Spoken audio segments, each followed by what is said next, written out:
Welcome, everybody. So today we are going to learn a little bit about waves, which you have already been exploring in the Get Ready activity.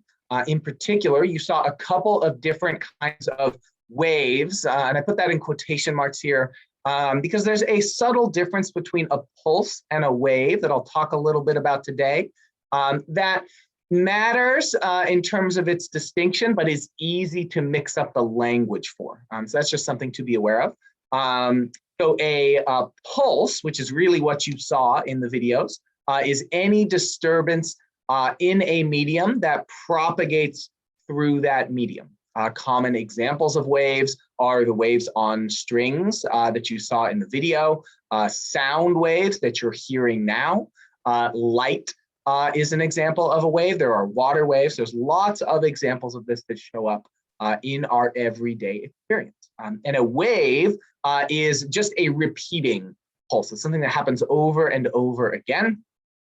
The two examples of waves that you saw in the videos were transverse waves. And that's where the wave appears to move in one direction, but the actual particles are moving in a direction which is perpendicular to the direction of propagation. And the other example is called a longitudinal wave. And that is where the wave is moving in the same direction as the disturbance of the medium.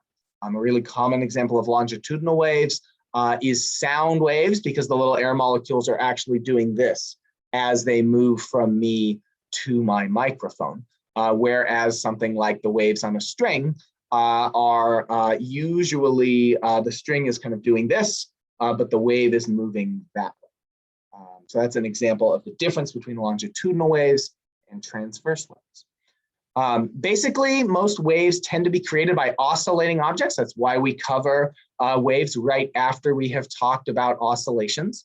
You can think about that as something kind of wiggles around, and that wiggling produces a disturbance that then propagates outward. And we like to think about energy a lot in physics.